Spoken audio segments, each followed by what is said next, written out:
les retombées de nos actions de grâce.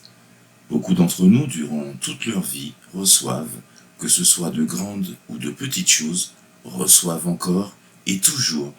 Et ainsi est l'être humain, nous nous habituons à ces moments et nous finissons par oublier de remercier à chaque instant. Ces habitudes finissent par faire de nous des personnes encore plus exigeantes et un jour, nous finissons par trouver cela parfaitement normal et légitime et nous oublions de dire merci.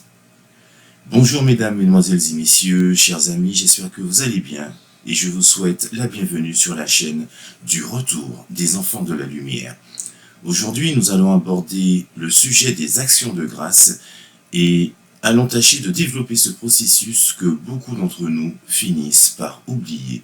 De la même façon qu'il est important de recevoir, de la même manière, c'est important de prendre le temps aussi de remercier, d'être reconnaissant, car c'est en étant reconnaissant et plein de bonté que nous devenons ce que nous devrions être, amour comme le Seigneur.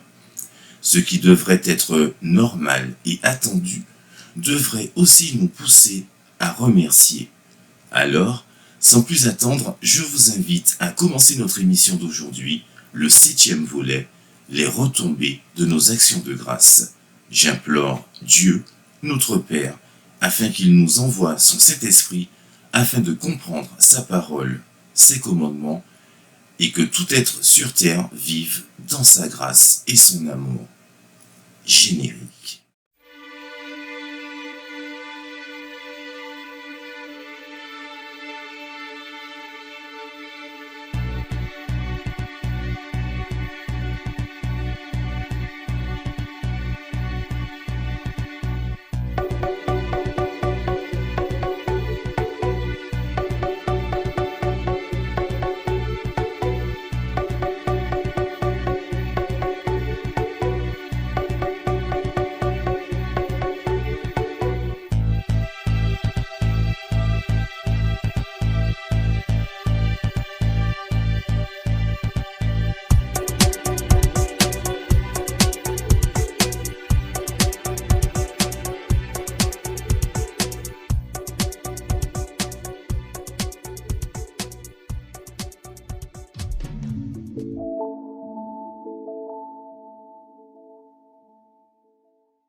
Parmi les différents types de prières, il y a l'action de grâce, proche de la louange et souvent associée à elle.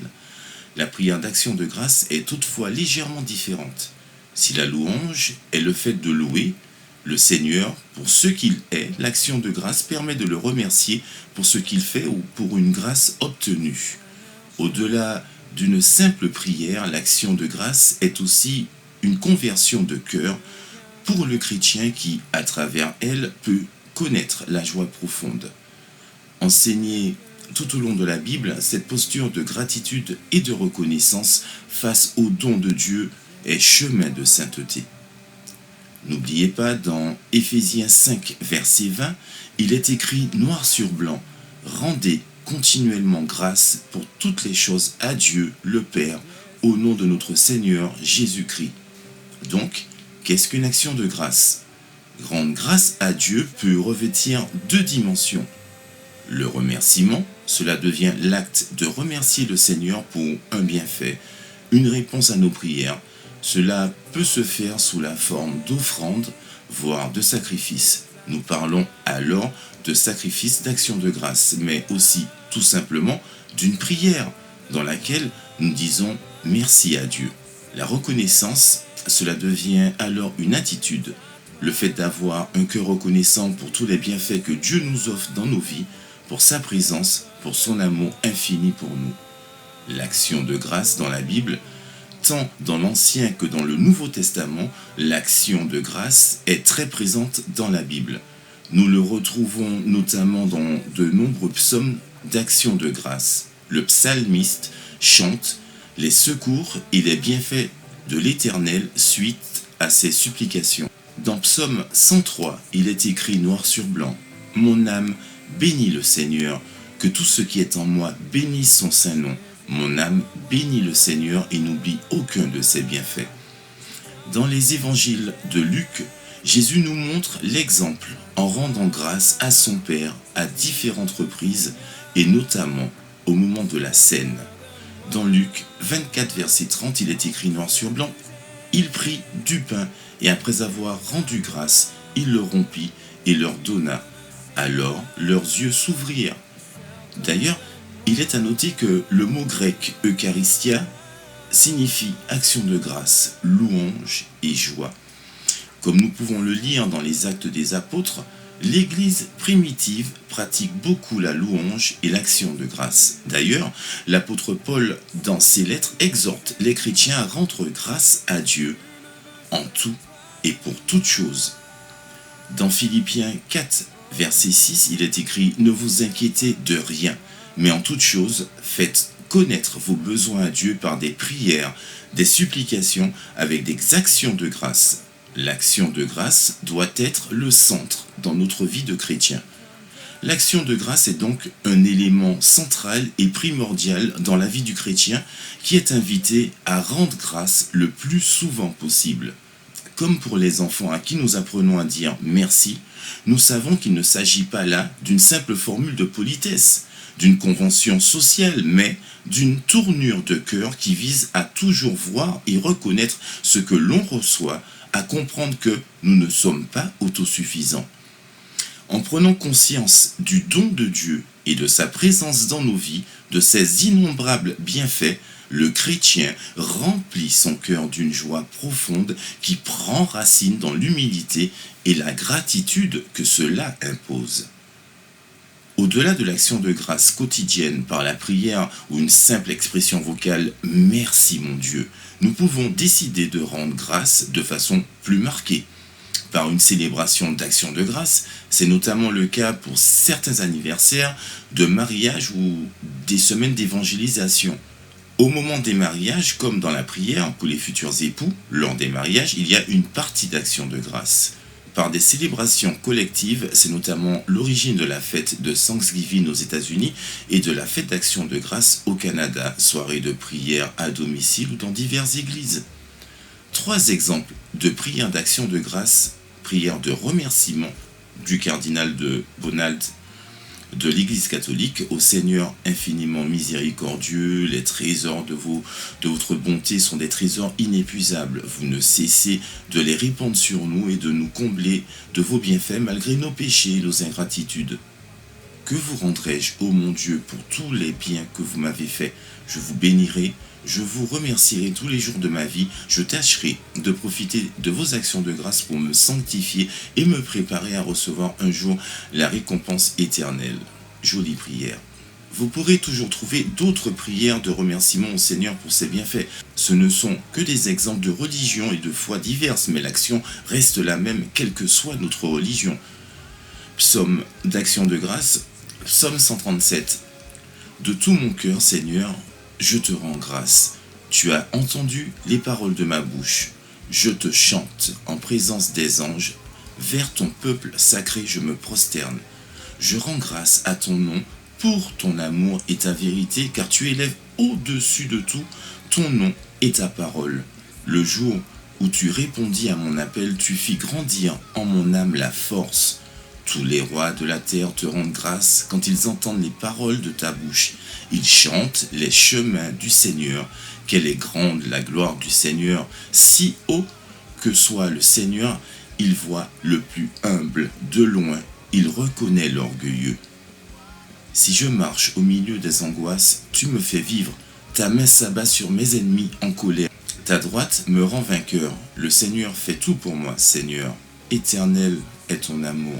N'arrête pas l'œuvre de tes mains. Il y a aussi la prière d'action de grâce au Père, au Fils et au Saint-Esprit. Et voilà un dernier exemple, prière de l'Église luthérienne danoise. Père céleste, notre espérance et notre refuge, nous te rendons grâce pour la foi et l'espérance. En un ciel nouveau, en une terre nouvelle, où tu seras tout en tous. Nous te rendons grâce pour le salut déjà présent en notre Seigneur Jésus-Christ et pour la communion au salut à laquelle tu nous appelles et pour laquelle tu nous envoies.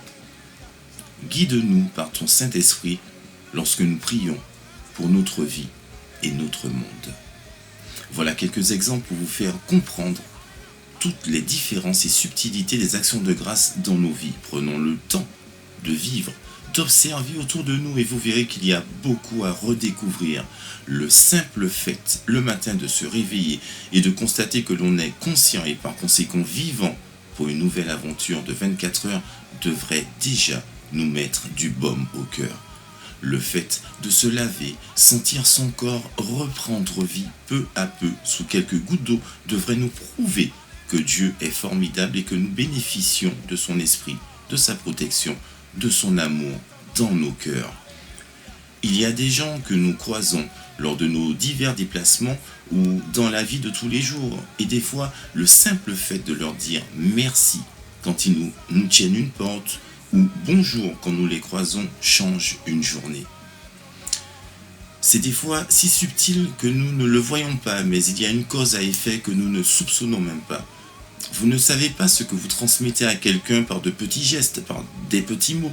Des bonjours, des merci peuvent changer un comportement, une façon de penser. Quelqu'un qui reçoit de vous peut à son tour transmettre aux autres sans même avoir pris conscience de ce qu'elle fait, mais elle se sentira heureuse de transmettre à quelqu'un d'autre le merci ou le bonjour qu'elle aura reçu de vous. C'est pour cela que le Seigneur nous demande à tous d'être des lumières dans ce monde, en commençant d'abord par le remercier lui. Nous remercions toute la terre, toute sa création. À partir de là, tâchons de rester éveillés et vous verrez toute la création s'ouvrir sous vos yeux. Vous voyez les retombées de nos actions de grâce ? Comprenez-vous pourquoi est si important d'inclure ce procédé de tout notre être pour que nous devenions un en Dieu notre Père. Juste pour donner un exemple, je connais quelqu'un qui, dès qu'il arrive quelque part, ou dans un nouveau travail, ou dans un lieu quelconque, réussit toujours à s'attirer la sympathie des gens. C'est quelqu'un qui ne possède aucun ego car il connaît sa place et sait ce qu'il a à faire dans ce monde. Il serre la main de l'homme de ménage ou du technicien de surface si vous préférez, comme son propre égal. Il serre la main ou check, vous savez les salutations des années 2020, tous ses collègues ou autres sans aucun jugement, sans a priori et sans hiérarchie. Tout le monde pour lui est au même niveau car, dit-il, nous avons besoin de tous pour vivre et nous avons besoin de cohabiter pour survivre et attendre le retour du Christ. Je sais qu'il a raison et certains ne comprennent pas son fonctionnement, mais finalement, il fait ce que Dieu lui demande, c'est-à-dire de ne pas faire de différence entre ses frères et sœurs. Quand il croise des responsables, il est salué et ils ont toujours un mot d'encouragement à lui transmettre. Quand il peine à soulever une charge, il y a toujours quelqu'un qui se précipite à son secours. Savez-vous pourquoi ? Eh oui, il récolte ce qu'il sème. Tu vois les retombées ? C'est pas facile. Il n'y a aucune différence pour lui car il sait que nous sommes tous frères. Et il respecte aussi bien les hommes, les femmes, les enfants, les animaux. Bref, tout ce qui fait partie intégrante de la création devrait pour nous devenir source de joie, de respect, d'amour. Nous avons vraiment tout à notre disposition pour être heureux. Mais la société, les publicités réussissent à créer en nous des envies, des besoins secondaires que nous préférons mettre en avant plutôt que les plans de Dieu. Et tant que nous n'avons pas ce que nous voulons, la vie nous paraît fade et sans but. Nous passons à côté du principal. Toutes les fois où nous refusons d'ouvrir les yeux sur l'aventure de notre journée. Commençons nos journées dès le réveil par nos actions de grâce et nos prières et vous verrez qu'en étant simple et à l'écoute de la vie, de la nature et en accord avec les paroles du Seigneur, vous ouvrirez les portes d'une autre vision du monde. Qui reçoit, donne à son tour. Si vous ne donnez rien, ne vous attendez pas à recevoir quoi que ce soit, car vous n'intégrez pas le processus de gratification et de reconnaissance de la nature. Et pire, vous risquez d'entacher les bienfaits et les réactions de ceux qui vous entourent. Alors, à l'avenir, essayons de reconnaître les signes de l'amour de Dieu dans nos vies et essayons d'arrêter d'envier ou de critiquer nos frères et sœurs, mais soyons et vivons unis dans l'amour du Seigneur Jésus. Voilà l'importance de comprendre les effets des retombées de nos actions de grâce dans nos vies. Mes amis, notre émission touche à sa fin et ce fut un réel plaisir de partager avec vous ces quelques minutes de méditation. Puisse le Seigneur Jésus guider vos pas, vos choix et qu'il vous aide et vous protège. Pensez à le remercier en tout temps et en toute heure. Bonne semaine à tous. Soyez bénis par l'amour de Jésus-Christ. Et je vous dis à très bientôt.